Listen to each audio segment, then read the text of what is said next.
My name is Christina, and at 32 years old, after eating the birthday cake my mom insisted was safe, my daughter doubled over in pain. She's pretending, my mom scoffed. Food intolerances aren't real, my dad added. I didn't say anything. We just left. The next day I made a call, which made them regret everything. If you have ever felt betrayed by the people who should have been your biggest supporters, let me know where you are watching from. The house smelled like vanilla and store-bought candles when we walked in. Balloons bobbed at the ceiling, plates clattered against the kitchen counter, and the music was that tinny, too happy kind that always sounds like it's trying to cover up tension. I held Lily's hand a little tighter than I needed to. She squeezed back just once, like a secret handshake.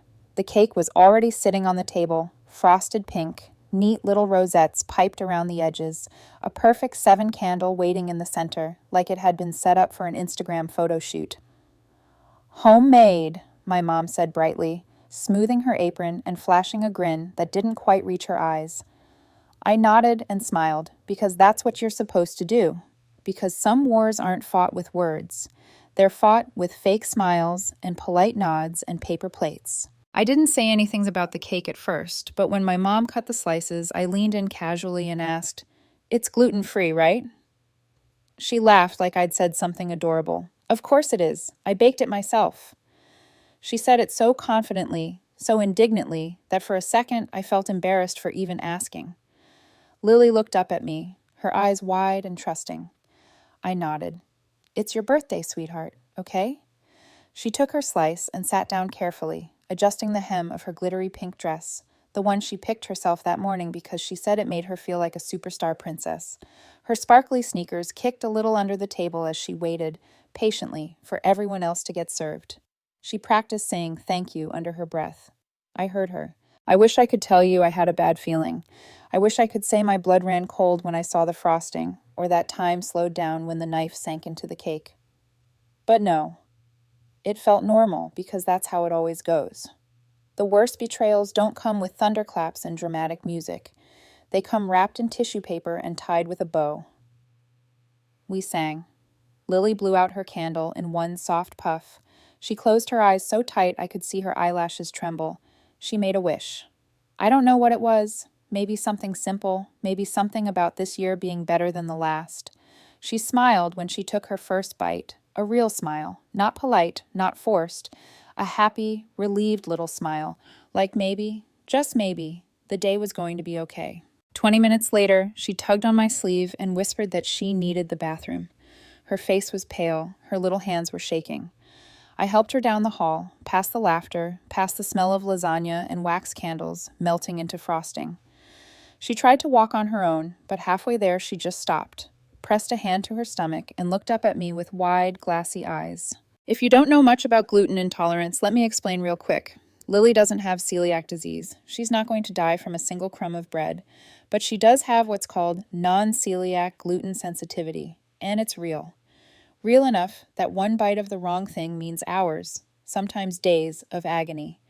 Cramps that feel like someone is tying knots inside her, nausea, bloating that makes her feel like her skin is stretched too tight, headaches that make it hurt just to move. She's only 7, but she's already gotten good at hiding it, because she's seen the jokes online, heard the adults laugh about fake allergies, been told once, quietly, that she was just being difficult. She doesn't like being different. She doesn't like being the gluten kid. Most of the time, she keeps the pain to herself. So when Lily says it hurts, when she asks for help, it's already bad. We made it to the bathroom. I helped her sit down on the floor, pulled her dress carefully out of the way so she wouldn't sit on it. She clutched her stomach and started to cry. Quiet at first, then harder, like she was trying to apologize with every breath she took. "My tummy hurts, Mommy," she whispered. "It really hurts." I brushed her hair back from her face, told her it was okay, told her she wasn't doing anything wrong, told her I had her, no matter what. I don't know how long we stayed there. Long enough for the party noise to start sounding muffled and far away. Long enough for her breathing to slow down, even if the pain didn't. When we finally came out, Lily clinging to my side, her face blotchy and red, the laughter was already in full swing. "She's pretending," my mom called from the kitchen, waving her wine glass like she was starting a parade. Kids today are so soft, my dad said, loud enough that two of the cousins giggled. My sister, sorry, Kara, smirked and added, probably just wants attention.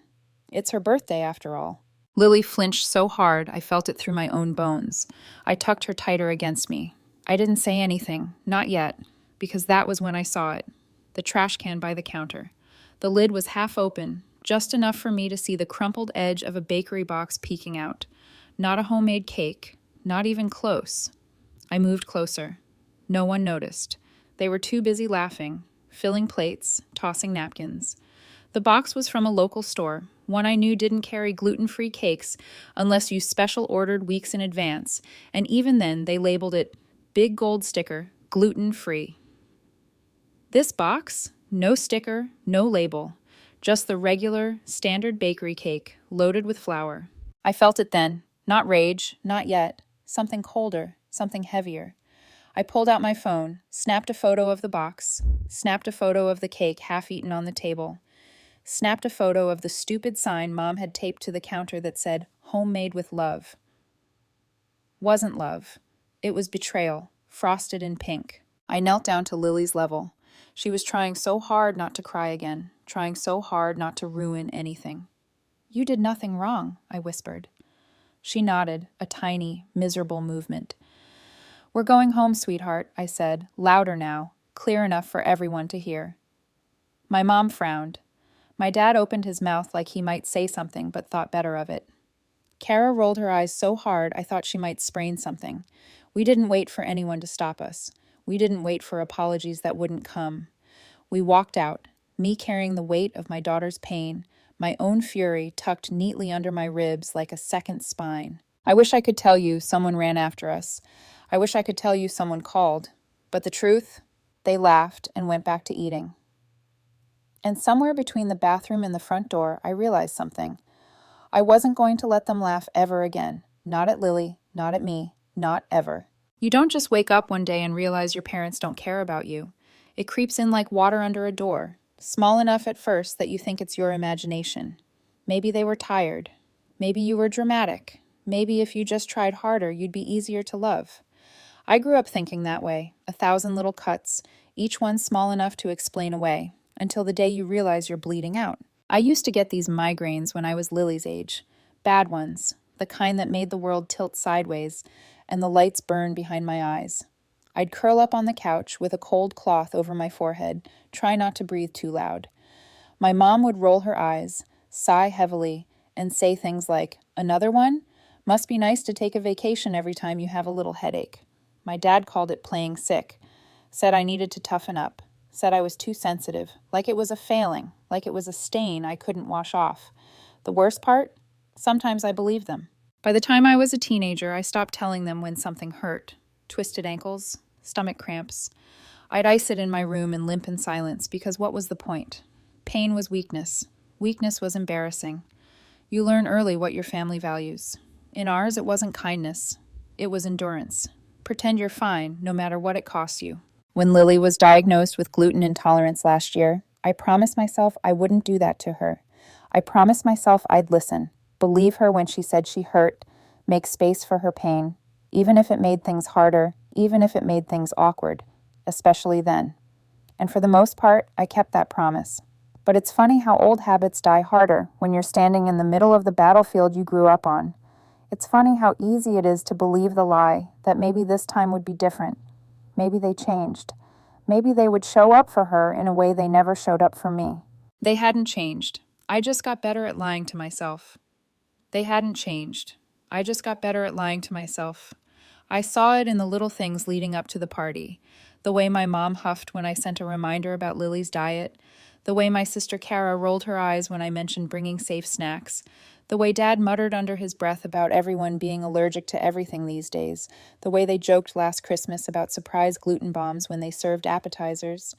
I laughed it off then, told myself it was harmless, told myself they were just being old-fashioned, told myself a lot of things that weren't true. If you're wondering why someone would lie about making a gluten-free cake, I'll tell you, it's pride, it's power, it's the quiet, bitter refusal to believe that anything outside their experience could be real.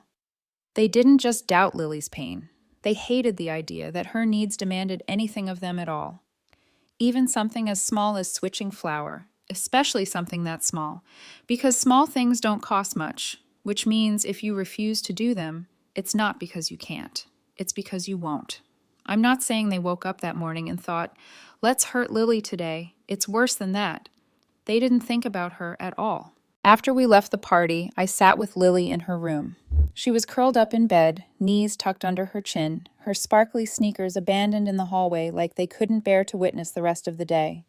I brought her a heating pad, tucked her in gently, sat on the floor by her bed. "Do you think I did something wrong?" she whispered. My throat tightened. "No, sweetheart," I said. "You did everything right." She nodded, but I could see she didn't fully believe me. Not yet. Maybe not for a long time. People talk about kids being resilient. I think they confuse resilience with silence. They think if a kid keeps smiling, keeps showing up, keeps laughing at the right moments, it means they're fine. But sometimes it just means they learned it doesn't matter if they're not. I made myself a cup of tea that night, sat at the kitchen table with the house dark around me, listening to the soft hum of the fridge and the even softer sound of Lily breathing down the hall. I thought about all the times my parents dismissed me, all the jokes they made at my expense, all the birthdays where the cake wasn't quite right and the gifts were just a little bit cruel and the smiles were just a little bit too sharp. I thought about how small I made myself year after year, trying to be easier to love. And I thought about Lily, her sparkly dress, her careful little thank you, her brave smile even when her stomach was tying itself into knots. She deserved better. When the texts started coming in from my mom the next morning, "Hope you're feeling better. Let's not make a big deal out of nothing. She's a tough girl. She'll bounce back." I didn't respond. Not yet. When Kara chimed in, "You're so dramatic. It was one slice of cake. It's not like we poisoned her." I didn't respond either, because for the first time in a long time, I wasn't confused. I wasn't doubting myself. I wasn't wondering if maybe I was being too sensitive. For the first time, I saw them clearly, and I knew exactly what I had to do. I wasn't going to argue. I wasn't going to beg. I wasn't going to explain basic human decency to people who had spent their lives mocking it. I was going to protect my daughter, without apologies, without guilt, without another wasted second pretending they deserved us. You don't walk away from people like that by accident. You walk away because you've finally been pushed hard enough to see the cliff you've been standing on all along. After we got home, I sat at the kitchen table and stared at my phone. The pictures were all there, glowing coldly in the light. The bakery box in the trash, the half-eaten cake with no gluten-free label, the texts where I warned them, begged them, made myself small and reasonable and polite, the jokes they made afterward about how a little flour never killed anybody. Proof. Not enough to undo what they did, but enough to make sure they didn't get to pretend it didn't happen. I told Mark I was going to call the police. He didn't argue. He just said, "I'll stay with Lily," and went back to sitting beside her, brushing her hair back with that steady patience I used to think only saints had. I called the non-emergency line, told the woman on the other end that I needed to report intentional harm to a child, explained everything. The allergy warnings, the medical diagnosis, the documented proof that they knew and served the cake anyway. They transferred me to a family services officer. He listened carefully, interrupting only to ask clear, pointed questions. Was Lily medically diagnosed? Yes. Official paperwork from her pediatrician. Did the family know? Yes. Texts and conversations proving it. Was there proof they deliberately ignored it? Yes. Photos, screenshots, voicemails. He was quiet for a second after I finished. Finally, he said, "We can file a report. It puts the incident on record." It's not a criminal charge, not unless further investigation finds clear evidence of reckless harm or a pattern, but it will stay documented. It will be there if you ever need it again. He didn't say it like it was a small thing. He said it like it was a weapon. And for once in my life, I didn't put it down. I sent him everything, every photo, every text, every scrap of proof they never thought I'd be brave enough to collect. When I hung up, I didn't feel triumphant. I felt like someone who had stopped stitching up wounds just to bleed slower. I was done bleeding for them. The first text came 10 minutes later. You called the police over a birthday party? Thinker, you need to stop before you ruin everything. Families have disagreements. Normal people don't call the cops over cake. And Dad, predictably worse. Hope you're ready to raise that girl alone when Mark gets tired of your drama. There it was, the knife, slid in where they always knew it would hurt. Not just attacking me, attacking Lily's home, attacking my marriage. Because they didn't just want me obedient. They wanted me scared. I didn't reply. Not because I didn't have words, because no words would make them hear what they refused to see. I sat down and started making a list instead. Not a list of enemies. A list of people who still knew how to love. People Lily deserved to be surrounded by. People who would never laugh at her pain.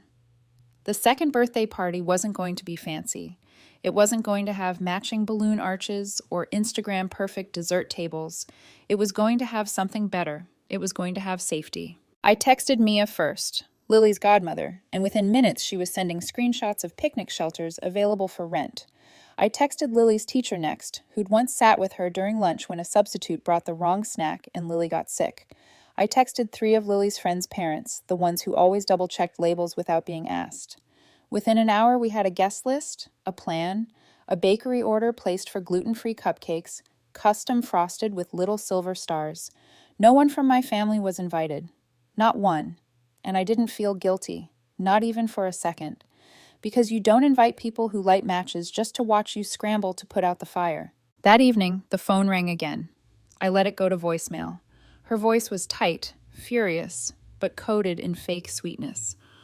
Christina, honey, think about what you're doing. Lily needs her family. She needs a village.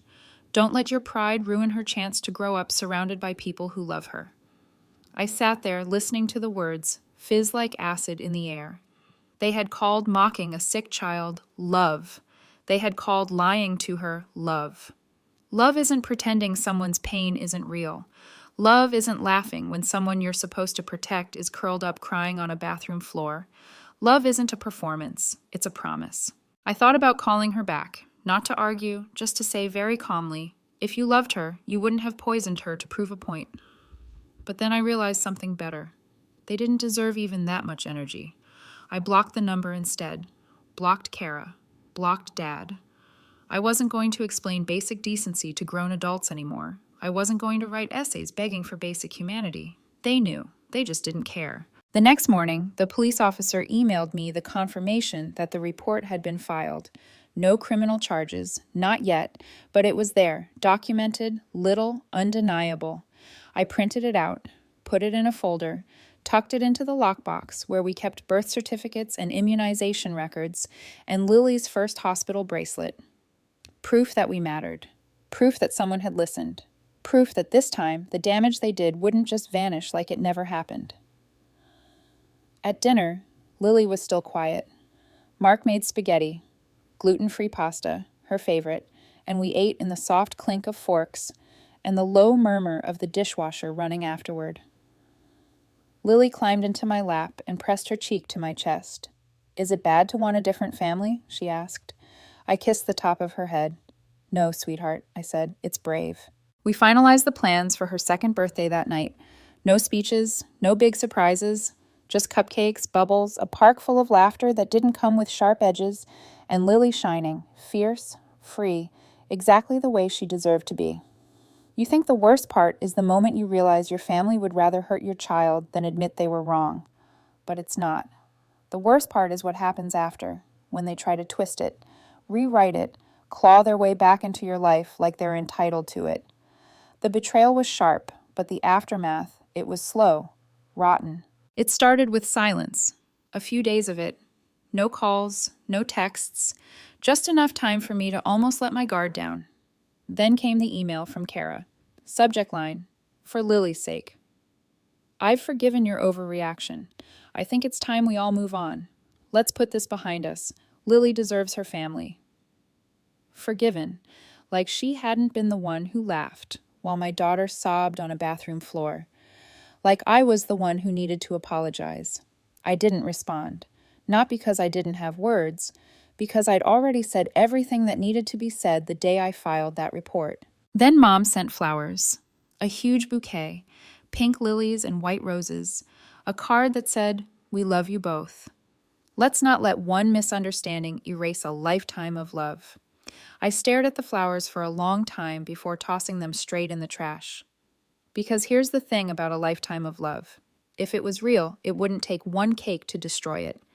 If it can be erased by a single moment of truth, it was never love at all. They escalated after that. Phone calls from blocked numbers, voicemails, emails from relatives I hadn't spoken to in years. My aunt called to tell me Mom was beside herself. My cousin sent me a Facebook message asking if I was okay mentally.